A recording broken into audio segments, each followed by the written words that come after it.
E aí, temos alguma pergunta na plateia?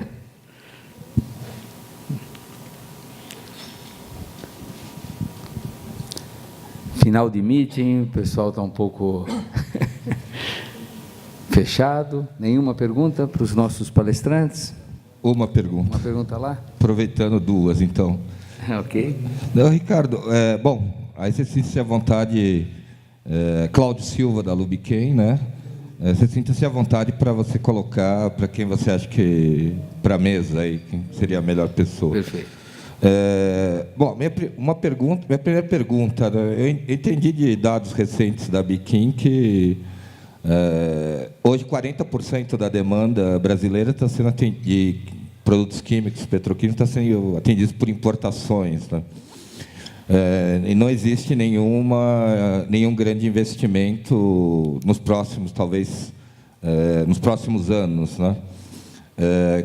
E considerando que se tivesse algum projeto na área química que fosse se iniciar hoje, talvez tivéssemos uma nova planta daqui 8, 10 anos, nós devemos ficar sem novos investimentos nos próximos 10, né? Então, você acha que qual seria o impacto desse tsunami de novos projetos que está entrando em operação nos próximos 2, 3 anos nos Estados Unidos?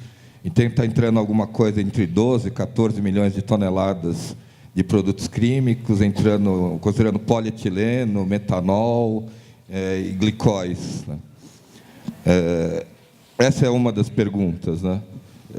Outra pergunta sobre se existe fazer novos investimentos na área química, petroquímica, base nafta ou base etano, né? Teria que responder duas perguntas, né? Quando vai ter esses feedstocks disponíveis, né? E se já existe alguma conversa com o governo ou com a Petrobras sobre uma política de preços de longo prazo para etano ou nafta que possibilitasse a discussão de novos investimentos na área química e petroquímica no Brasil. Ok, muito obrigado. Acho que a primeira pergunta, o Augusto podia nos ajudar, né, Augusto? Bom, muito interessante as duas perguntas. A primeira sobre os investimentos em novos projetos petroquímicos no Brasil. Bom, com base em nafta é muito improvável, né? Porque o Brasil é um importador estrutural de nafta, né? Não existe nenhuma discussão com o governo brasileiro sobre nenhum preço diferenciado de nafta ou de etano para a indústria química. Acho que esse tipo de discussão ele sempre existe em todos os governos, com os representantes da indústria. Eu sei que existe uma discussão hoje de especificação do gás natural com relação ao teor máximo de etano permitido, o que, de certa forma, incentiva ou desincentiva a extração desse etano para, entre outros fins, o uso industrial. A Petrobras quer aumentar o teor de etano no gás natural, a indústria química entende que ele tem que ser menor, ou, no pior dos cenários, mantido. Certamente, os líquidos de gás natural têm muito mais futuro como matéria-prima petroquímica no Brasil do que a própria nafta. Até porque o Brasil vai ser um exportador líquido de petróleo, como foi colocado aqui. Grande parte do petróleo do pré-sal não será refinado no Brasil, mas, certamente, todo o gás produzido, associado, deve ser processado no Brasil pelo custo e a dificuldade de transportar gás, que é muito diferente de transportar petróleo. Então, o futuro da petroquímica e da indústria química no Brasil está muito mais associado aos líquidos de gás natural. Agora, para que esses investimentos ocorram, uma parte da infraestrutura do upstream precisa ser construída ainda, né? Boa parte da malha de gás do pré-sal, alguma parte já está pronta, uma parte está sendo construída. Por enquanto, são investimentos da Petrobras, mas com a chegada de novos players, a gente imagina que outros players vão começar a investir nesse tipo de infraestrutura. Mas, você tem razão, o tempo dos projetos é algo que vai entre 5 e 10 anos para estarem prontos e virarem uma realidade. Com relação ao impacto da nova capacidade americana, ele vai ser muito forte em alguns segmentos, como o polietileno. Isso vai ser sentido não somente no Brasil, mas vai ser sentido na Europa, na África, em todo o alcance que esse polietileno tem. A grande questão é que a margem do produtor americano aguenta muito desaforo, como a gente diz na indústria. Então, esse polietileno ele chega competitivo em praticamente qualquer lugar do mundo e capacidade do produtor americano de apertar as margens é muito maior do que o produtor à base NAFTA. Então, todo o segmento de PE, eu diria, e alguns outros derivados de eteno, em particular, vão sofrer muito. Com relação às outras cadeias, polipropileno, butadieno, a cadeia do benzeno, dos aromáticos, de uma maneira geral, elas vão sofrer muito menos com essa nova expansão, porque ela está muito fortemente lastreada em etano, que gera basicamente eteno e vai ser convertido. Mas o impacto na indústria, realmente, ele vai ser importante, vai depender muito da velocidade com que esse polietileno vai ser exportado e para onde ele vai ser exportado. Então, assuntos como a guerra fiscal entre os Estados Unidos e a China podem acelerar que esse produto vá para outros destinos que não a China, que é um destino uma região muito forte, compradora de polietileno, e que chegue mais rápido no mercado da América do Sul, no mercado europeu, no mercado africano. Pelo tamanho dos mercados e proximidade geográfica, eu diria que a Europa e a América do Sul são áreas que estão mais vulneráveis, e aí vai depender muito da competitividade da indústria local, do nível de barreira tarifária que você tem, do tipo de política antidumping que você tem em cada país e que pode influenciar na velocidade com que esse mercado seja afetado ou não. Mas uma realidade econômica existe hoje um produtor, vamos falar de país, os Estados Unidos, posicionado muito mais competitivo do que todos os outros no que diz respeito à cadeia do polietileno ou do eteno em alguns derivados. Mas grande parte dessa capacidade vai ser polietileno. Então, a gente imagina que nós já temos um desafio de competitividade hoje, esse desafio aumentará fortemente nos próximos anos, e a indústria vai pensar, a indústria brasileira tem que começar a pensar em como reduzir seus custos, em como usar, como ele colocou bem, a joia da coroa, que é realmente uma exploração muito diferenciada que a gente tem no Brasil, como transformar isso também num benefício para a indústria química nacional. Então, para isso, vai ter que haver investimentos em infraestrutura, não somente na infraestrutura da própria transporte de gás até a costa brasileira, mas também investimentos em plantas de processamento de gás, fracionamento e transporte até os principais clusters do Sudeste que existem hoje no Rio de Janeiro e São Paulo. O que ele está colocando é importante, porque essa questão de logística ela está sendo feita, né? Você hoje tem o Rota 1, né, que traz petróleo e traz gás. Você hoje tem o Rota 2, né? Agora mesmo a gente tem visto nos jornais que a Petrobras vai dar uma parada do Campos Mexilhão, que produz 17 milhões de metros cúbicos de gás por dia, para poder fazer uma obra, e a parte mais importante dessa obra é um Y, que vai ligar o Rota 1 ao Rota 2 para aumentar a produção e aumentar a chegada de gás até aqui. Você tem o Rota 3 que está sendo construído e provavelmente você vai ter que ter um Rota 4. Vocês terem uma ideia, na Rota 2, a Shell, por exemplo, já é sócia da Petrobras, no Rota 2. Ano passado, você teve um leilão de térmica, onde uma térmica que a Shell vai fornecer gás do pré-sal, vai ser a primeira térmica do Brasil a receber gás de pré-sal, conseguiu ganhar um leilão com um CVU, né, de R$ 86,00 o megawatt-hora, muito baixo, mais baixo até que energia eólica, né? Então, você está tendo no Brasil, quer dizer, também você está... hoje você está tramitando no Congresso Nacional um projeto de lei de gás natural, onde você está tentando criar mecanismos legais para você acabar com, vamos dizer assim, com os monopólios que ainda existem hoje na área de gás, né? A área de gás você tem escoamento da produção, né, que é aquele duto que leva da plataforma até a costa. Depois você tem as unidades de tratamento de gás natural, as UPGNs. Você já tem hoje discutindo no mercado players privados querendo construir UPGNs, né? Depois você tem os gasodutos de transporte, né, que levam o gás até os city gates, né? E esses gasodutos de transporte também estão passando por mudança. A Petrobras vendeu recentemente o NTS, que são os gasodutos do Sudeste, para Brookfield. Ela está num processo de venda também dos gasodutos do Nordeste. O que restou da TAG, o processo deu uma parada em função de uma liminar do ministro Lewandowski do Supremo, mas isso vai continuar, é uma questão de semanas ou de meses. Então, esse desinvestimento da Petrobras também está criando um outro quadro, né, no setor de gás no Brasil, né? A Petrobras, se seguir o plano estratégico que foi feito aí a partir da gestão do Pedro Parente, ela cada vez mais vai ser uma empresa focada em explorar e produzir petróleo e gás no pré-sal. Então, essas atividades de duto, de escoamento da produção, de duto de transporte, as próprias UPGNs, elas tendem a ser privatizadas, né, vendidas, e E como existe no mundo inteiro, nos Estados Unidos, é um PGN, um duto, você presta um serviço.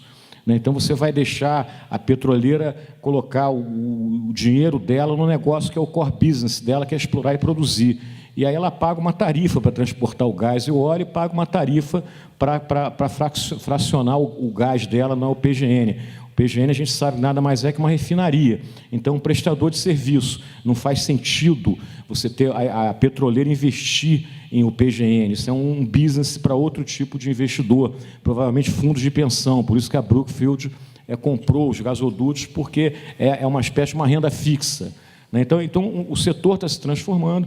Essa lei que está passando no Congresso, existe lá também, todos os players e agentes estão querendo exercer os seus direitos, exercer o que eles acham que tem que ser colocado na lei. É uma lei complicada, porque tem muito debate, mas ela vai acabar sendo aprovada e vai acabar sendo mais um passo à frente.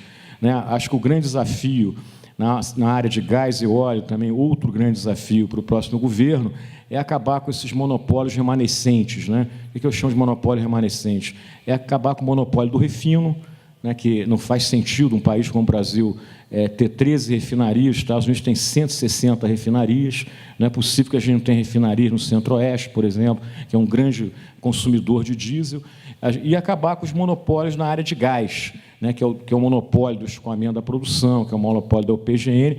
Então, essas coisas vão dar uma dinâmica diferente ao setor. E eu acho, não é porque eu estou aqui num evento da petroquímica, mas eu acho que, realmente, nos próximos anos, você vai poder reinventar essa petroquímica no Brasil.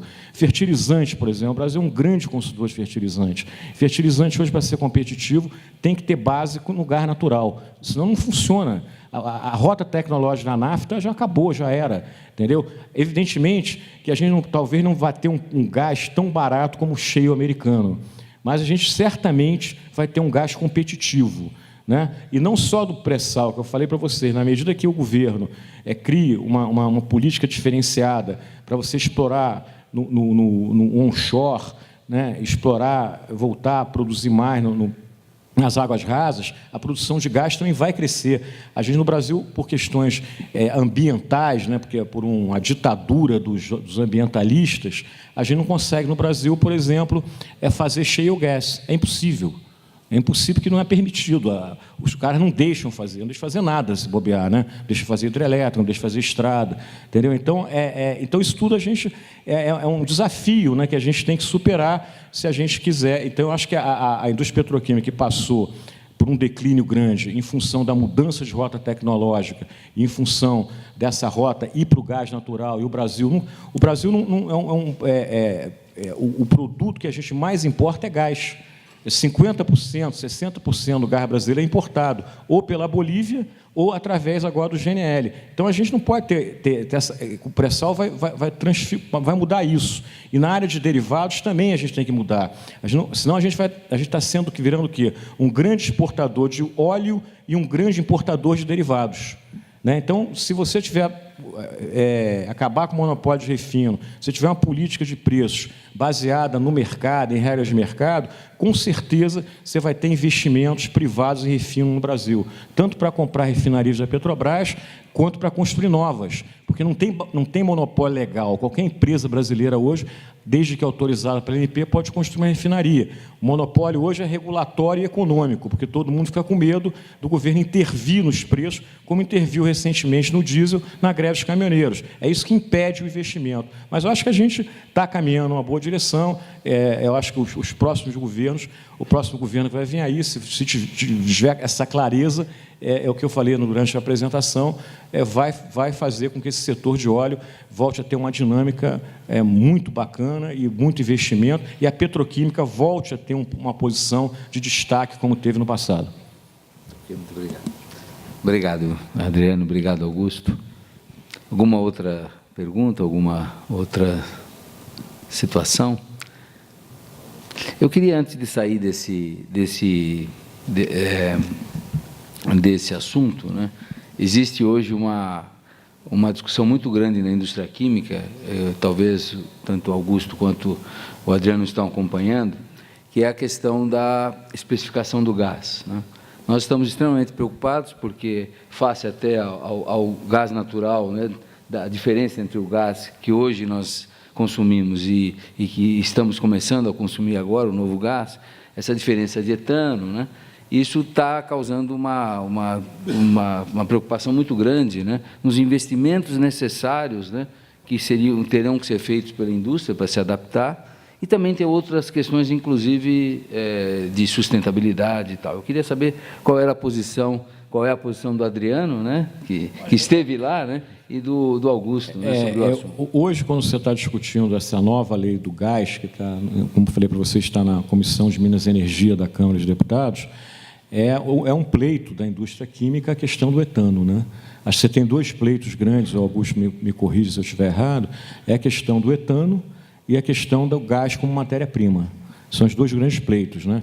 Talvez assim, o principal pleito hoje, na minha opinião, é a questão do etano, né? Porque você pode, se você convencer a Petrobras do que ela está fazendo não é correto. Não é correto por quê? Porque ela está propondo uma política onde você inibe a concorrência, né? Porque você vai ter menos produtos no mercado. Então, essa é a base da discussão. Se você inibe a concorrência, automaticamente se prejudica o consumidor. Mas eu acho que são pleitos válidos, né, que estão sendo levados lá pela Abiquim, e que vamos ver o que vai acontecer, né? Não sei se essa lei do gás é votada nesse governo Temer ainda, né? Acho que tem chance de ser, mas, quer dizer, o tempo é curto. E se ela for votada, me parece que não vai ser antes das eleições de outubro, né? Provavelmente ela vai ser votada depois das eleições de outubro. E dependendo também de quem vai ser o candidato vencedor, de quem vai ser o novo presidente do Brasil a partir de 1º de janeiro de 2019, quer dizer, ela também vai ser votada ou não vai ser votada, né? Acho que essa é a questão. Eu acho que muito do que o próprio Adriano falou aqui explica um pouco essa questão do gás natural. Eu acho que o pleito da Petrobras vem muito na linha, porque hoje a Petrobras é quem tem que construir as UPGNs, é ela quem tem que separar, é ela quem tem que fracionar. E eu acho que o Brasil, como bem falou o Adriano, vive uma transformação. À medida que não é mais a Petrobras quem tem que construir as plantas de fracionamento, não é mais ela que tem que investir na malha de transporte, o gás passa a ser um serviço que você paga, como você bem falou. Eu acho que a indústria química tem que ganhar protagonismo nesse tipo de investimento, com outros players de midstream. E eu acho que, estrategicamente falando, existem razões técnicas para não se aumentar o teor do etano no gás natural, que vão afetar queimadores e máquinas e uma série de outros segmentos da indústria, que não só a indústria química. Mas, sob o nosso ponto de vista, existe uma questão estratégica. A molécula, não só do etano, mas também do propano, do próprio butano, isobutano, são moléculas que você tem duas alternativas. Ou você queima, isso vira gás carbônico, ou você agrega valor nessa molécula e vai virar um produto de alto valor agregado. Então, sob o ponto de vista de valor para o país, e é lógico, cada indústria vai sempre olhar o valor de oportunidade daquela corrente. Hoje, por que essa discussão? Porque é muito mais negócio para o produtor de gás colocar o etano no gás natural, porque o preço do gás natural no Brasil é muito alto, foi mostrado aqui. Mas isso é uma situação transitória.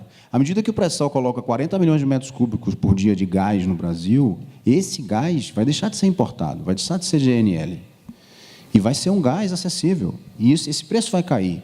Mas, se você já provou um limite infinito para o etano no gás natural, ele nunca vai virar uma matéria-prima da indústria. Então, onde você tem as indústrias mais fortes nesse setor, você tem sempre um limite máximo onde você bota esses líquidos de gás natural no gás natural, não só por questões técnicas, mas também por questões de estratégia de desenvolvimento industrial de cada nação, né? Eu acho que o Brasil tem uma oportunidade. O pré-sal, para mim, é a maior oportunidade da história da indústria do petróleo brasileiro. Desde seu estabelecimento, seu crescimento na produção offshore, essa é a maior grande novidade, não só para a indústria do petróleo, mas para todos e vários segmentos industriais, né? Então, nós temos um desafio, nós, da indústria química, é conseguir fazer com que a infraestrutura seja construída a tempo de não limitar a produção de petróleo, porque aos players, não só a Petrobras, mas a Exxon, Equinor, Shell, todos os players, o que interessa a ele é que você consuma o gás e não limite a produção de petróleo. Então, o nosso desafio é estar pronto com a infraestrutura e os investimentos necessários nesse momento. E a especificação do gás nos ajuda, né? Se você limita o etano no gás natural, por exemplo, você vai motivar investimentos em fracionamento. Como ele falou, Várias empresas hoje estão pensando em construir o PGNs no Brasil, não só. Antigamente, há 10 anos atrás, isso era impensável, só a Petrobras podia fazer PGN no Brasil. Então, essa mudança do papel da Petrobras traz uma série de oportunidades, não só para a própria Petrobras, que pode focar no seu core business, que é produzir, e tem aí um potencial de alavancar a produção de petróleo brasileiro como nunca antes, né? Nós nunca vamos ter uma posição de exportador líquido, nunca tivemos na história, como temos a oportunidade de ter nos próximos 5, 10 anos, mas como também abre oportunidades para toda a indústria química brasileira. Muito bom. Obrigado. Muito obrigado aos dois. Bernardo. Senhor. Thank you very much for your speech. It was, I think, very useful for us. Thank you for having me. I would like to do a question, yeah? A small question. What's the most important action to be done in the Brazilian petrochemical industry, in your view? What would you do if you were in our place? Well, I think that as the gentlemen have correctly pointed out, the petrochemical industry in Brazil is hand-tied to a large degree because of its feedstock issue, right? And we mentioned this earlier. And so, you know, it's really tough. It's really tough to ask the petrochemical industry and its leader, in this case Braskem, to invest and to convince its stakeholders to put money down, because it's real money, right? It's a gamble. Every investment is a gamble. If we are importing ethane, if we're importing naphtha, if we're importing natural gas, right? At the same time, it's very difficult for the other private sector outside of Brazil or even within Brazil to want to invest in petrochemicals for the same issue, but also because they want to have a level playing field, right?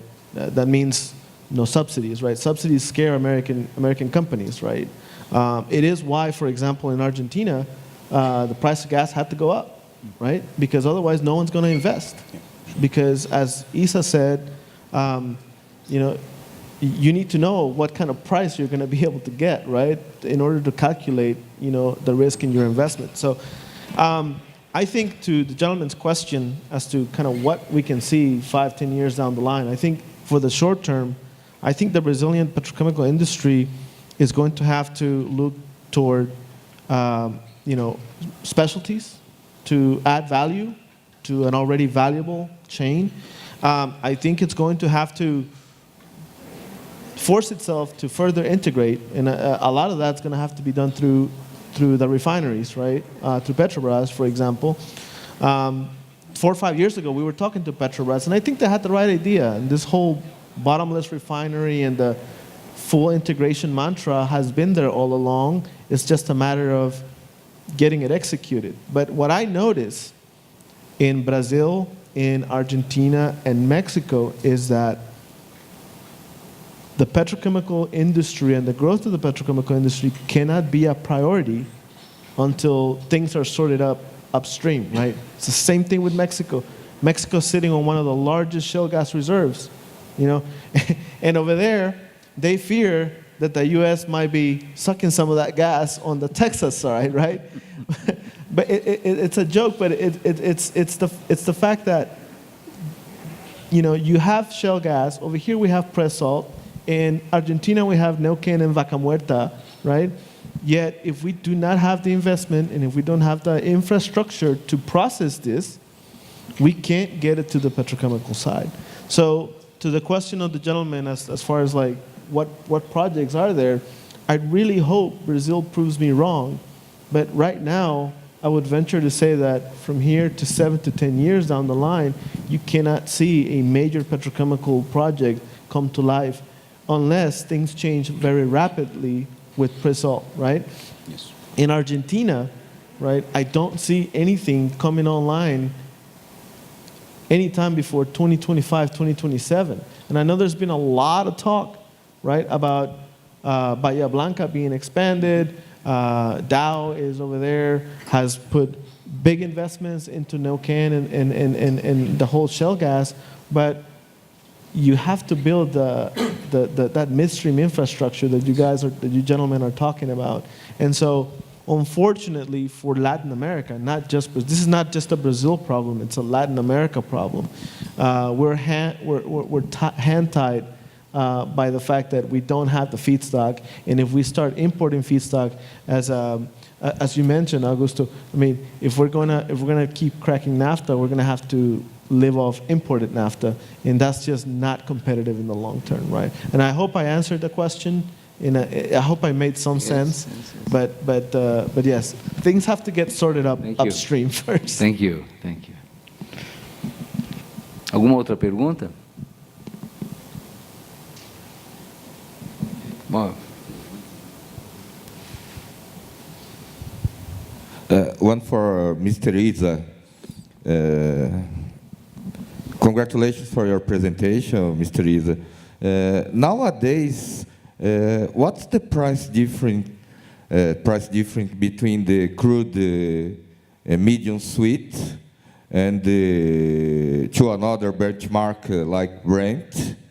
And I understood that the demand for this medium sweet crude is expected to increase due to the, for example, the resolution MARPOL 2020.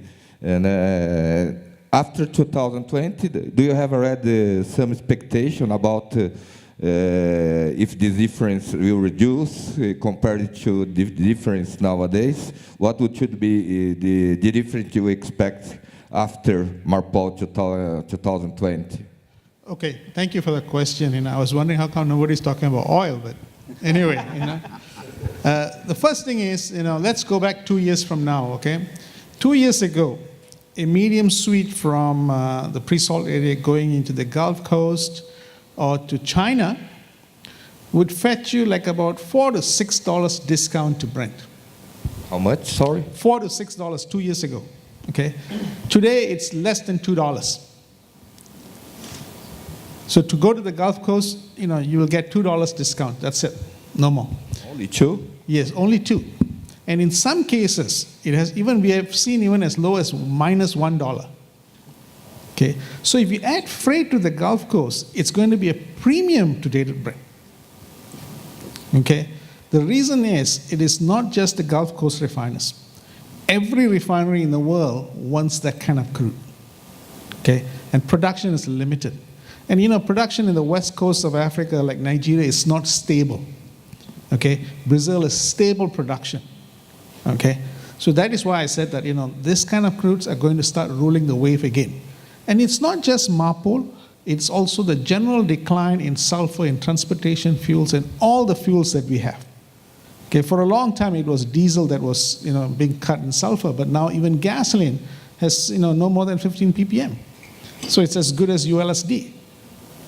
And every product, sulfur is being cut. So when you cut, there's a limit as to how much you can hydro-desulfurize products. Okay? So you need this kind of crudes to add to the existing refining sectors to produce the kind of products. So there's no way out. And if Brazil is going to exploit this situation to its benefit, it must encourage more investments. And your question basically is, what happens after 2020? This thing is not going to end after 2020. Okay? It'll be 5-10 years before the industry can catch up with the impact of 2020. Yeah, because the only way that this demand for medium sweet crude is going to disappear is if somehow they find a formula to blend the existing high sulfur fuel into low sulfur fuel. So I don't think you're going to find that answer very soon. It's going to be some time. So, and very importantly, when today most of the consumption of medium sweet crude from Brazil is by refiners. It goes straight into the refinery. But next year, you're going to see some of the blenders taking these crudes, blending it with diesel as low sulfur fuel oil. Okay, so that you have two sectors looking to demand for this crude. So the price would, in fact, if it goes flat to dated Brent, I won't be surprised at all. I hope that answers your question, sir. Thanks for your. It's quite interesting information, because I think that recently I checked the in the first half of this year, the average discount between Brent to the average Brazilian price of crude oil for exports. Maybe Adriano has more accurate information, but discount it was about $15. Of course, includes the whole exports of crude oil, much heavier than production from pre-salt. So it's a great opportunity for Brazil. I mean, there's another problem, inherent problem in the pricing of Brazilian crudes. Because today, if you lift any oil from the pre-salt area, you need a dynamic positioning vessel. And that vessels, only two companies has it, Petrobras and Shell.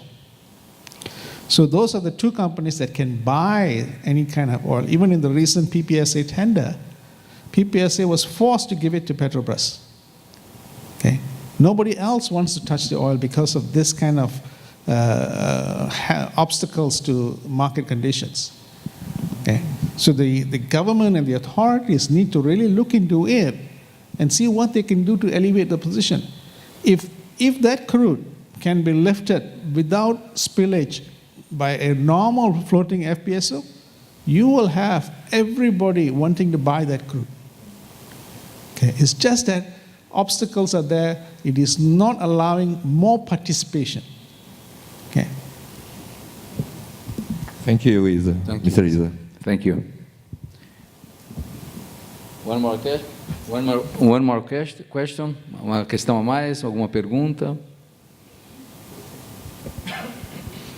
So, muito obrigado a todos. Thank you very much. Bernardo, Isa, Augusto, Adriano. Foi muito boa a apresentação de vocês. It was marvelous. Thank you very much. Thank you very much.